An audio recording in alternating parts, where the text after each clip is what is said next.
Dalam upaya meningkatkan efisiensi dan mempermudah transaksi jual beli, usaha mikro kecil dan menengah atau UMKM di seluruh negeri semakin mengadopsi penggunaan KRIS atau Quick Response Code Indonesia Standard sebagai metode pembayaran. KRIS merupakan sistem pembayaran berbasis kode QR yang telah diperkenalkan oleh Bank Indonesia sejak tahun 2020. Hal ini memberikan manfaat bagi UMKM serta konsumen yang semakin terbiasa dengan teknologi digital. Salah satu daerah yang mayoritas para pelaku UMKM-nya sudah menggunakan KRIS adalah Kabupaten Pandeglang, Banten, di mana Kabupaten Pandeglang sendiri merupakan salah satu daerah yang terkenal dengan berbagai macam UMKM-nya, mulai dari kerajinan tangan hingga kulinernya. Khusus untuk kuliner, Kabupaten Pandeglang memiliki satu lokasi wisata kuliner yang kini menjadi primadona bagi masyarakat Kabupaten Pandeglang maupun luar daerah, yakni wisata kuliner Batako yang berada di Desa Teluk, Kecamatan Labuan, Kabupaten Pandeglang, Banten. Di lokasi ini, berbagai macam kuliner dari makanan hingga minuman tersedia. Dan yang lebih menariknya lagi adalah para pelaku usahanya sudah menggunakan KRIS sebagai alat transaksi jual beli mereka.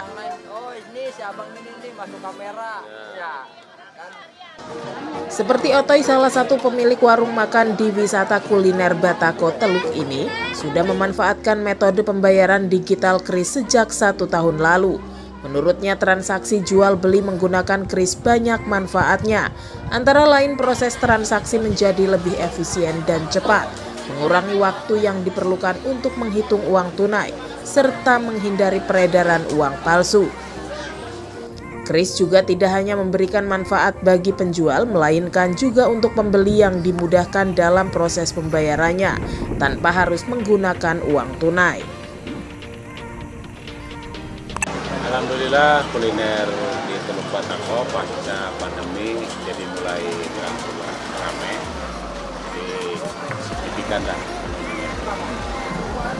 Alhamdulillah dengan adanya teknologi canggih, maka kami sudah menyiapkan dan transaksi itu sudah menggunakan pakai kartu dari BRI dan online pun sudah berjalan, dan salah satunya kita sudah menggunakan GoPay juga untuk melayani. Kalau saya hitungannya udah 1 tahun penggunaan pakai KRIS. Alhamdulillah itu sangat memudahkan, terutama konsumen yang datang ke kuliner sini tidak membawa uang cash, jadi sangat dimudahkan sekali. Dan yang lebih enak lagi, beliau itu bisa sekalian ngambil buat transport pulang, jadi merasa dibantu katanya. Nah itu keuntungannya buat saya pribadi, menghindari transaksi melakukan uang palsu. Tapi dengan pakai KRIS, alhamdulillah nggak ada yang palsu, karena itu melalui transfer. Jadi saya pengalaman, makanya saya pribadi khawatir sekali. Ainun, pengunjung wisata kuliner Batako asal Kabupaten Serang ini, kerap kali meluangkan waktu untuk berwisata kuliner sambil menikmati indahnya pantai Teluk Labuan. Menurutnya, salah satu kelebihan wisata kuliner Batako Teluk ini adalah mayoritas para pedagangnya sudah menggunakan KRIS dalam bertransaksi, sehingga mempermudah para konsumen untuk melakukan pembayaran.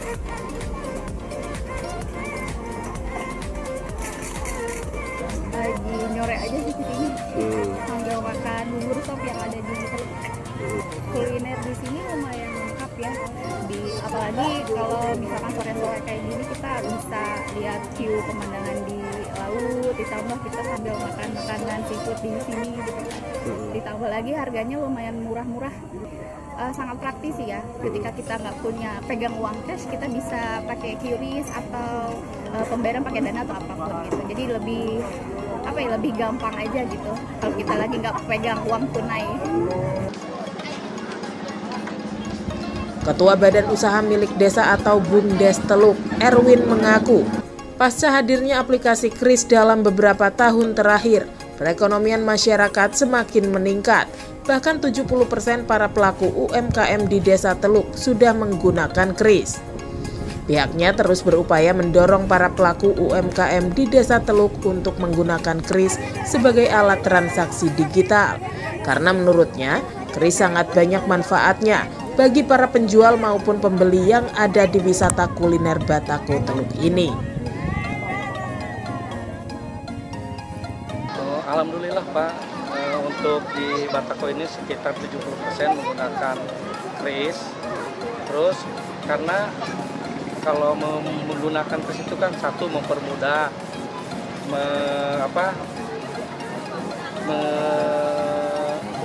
menghindari uang palsu, terus gampang lah, tidak ada cash, bisa pun pakai barcode gitu Pak.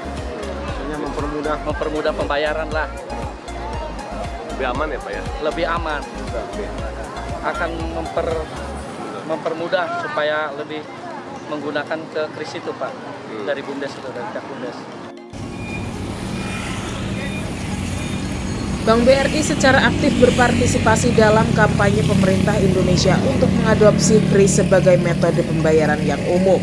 Bank ini dapat menyediakan pelatihan dan pendampingan bagi pelaku UMKM untuk memahami dan menerapkan kris dalam bisnis mereka. Dengan menggunakan kris, pelaku UMKM dapat memperluas opsi pembayaran yang mereka tawarkan kepada pelanggan, serta dapat memberikan kemudahan bagi konsumen dalam melakukan transaksi non-tunai. Melakukan digitalisasi. Kalau untuk di desa binaan saya, kebetulan kan di daerah itu ada semacam kuliner namanya, rata-rata di situ tuh tempat bakar ikan. Jadi pengunjung tuh bisa beli ikan segarnya langsung, tapi beda ini ya, beda pedagang ya. Bisa membeli ikannya sendiri langsung dibakar ke tempat ke rumah makan di sekitaran itu. Jadi mereka sudah kita pasang kris sama kita arahkan mereka menggunakan aplikasi ini. Hampir 70% di pedagang di Teluk Batako itu menggunakan kris. Kalau target kedepannya yang pasti mah semua pedagang di Batako itu pasti kita kris.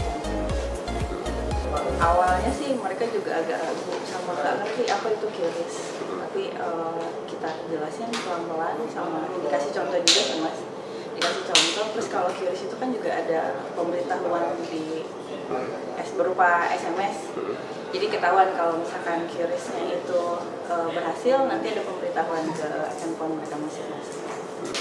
Kalau untuk penjualnya sendiri sih mereka merasa terbantu karena udah cashless, jadi nggak mesti cari uang kembalian, nggak ribet tukar-tukar uang kecil lagi. Untuk pembelinya sendiri juga menurut saya lebih efisien, jadi mereka nggak usah bawa uang tunai lagi ke Teluk itu, jadi tinggal tap aja ya, jadi uang tinggal bisa langsung masuk ke rekening penjualnya.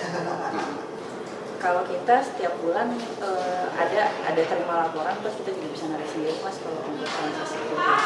Jadi nanti kita juga diberitahu ya, atau enggak kita narik sendiri kris mana yang transaksinya kurang. Masih di Kecamatan Labuan, selain terkenal dengan wisata kulinernya, di sini juga terdapat sentra pengrajin ikan pindang yang tak kalah terkenalnya. Tepatnya di Kampung Daya Makmur, Desa Kalanganyar. Keberadaan sentra usaha mikro, kecil, dan menengah UMKM tersebut hingga kini masih menggeliat. Aroma khas pindang ikan yang dikukus tercium dengan kuat ketika masuk ke wilayah sentra UMKM pembuatan ikan pindang ini. Aroma ini menjadi pertanda bahwa geliat perekonomian di tempat ini tetap menggeliat meskipun kondisi perekonomian sedang sulit pasca pandemi COVID-19. Sentra pengolahan pindang ikan di kampung ini telah ditekuni warga secara turun-temurun dari beberapa generasi dan telah ada sejak puluhan tahun lalu. Ketua Klaster Ikan Pindang Kampung Daya Makmur, Sian, mengatakan sentra usaha ikan pindang ini sudah berjalan sejak tahun 80-an. Dan saat ini ada lebih dari 60 warga yang tetap menggeluti dan menggantungkan mata pencaharian dari usaha ini. Mereka kebanyakan meneruskan usaha yang dirintis oleh orang tua dan kakek nenek mereka karena memang hasilnya cukup menjanjikan.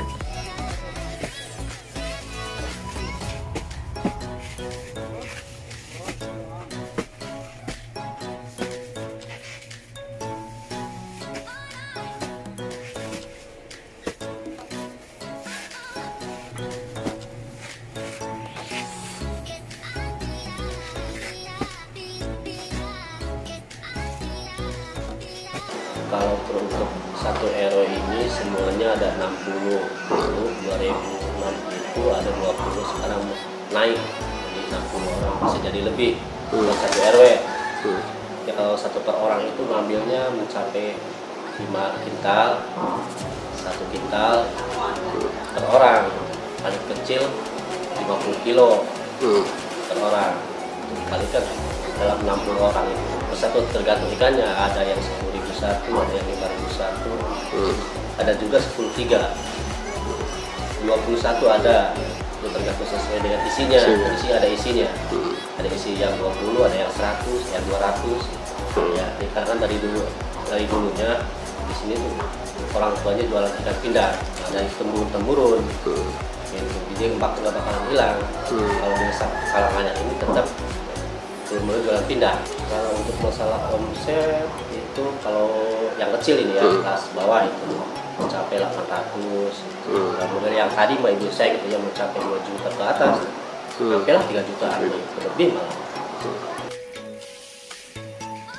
Andy, salah satu perajin ikan pindang yang sudah sejak 20 tahun menggeluti profesi ini, menuturkan anggota keluarganya kini semua ikut membantu usahanya, mulai dari membersihkan ikan, melumurinya dengan bumbu khas, hingga dikukus sampai matang untuk dijual. Dari hasil produksi dan menjual ikan-ikan tersebutlah dirinya bisa menghidupi keluarga dan menyekolahkan anak-anaknya sampai lulus.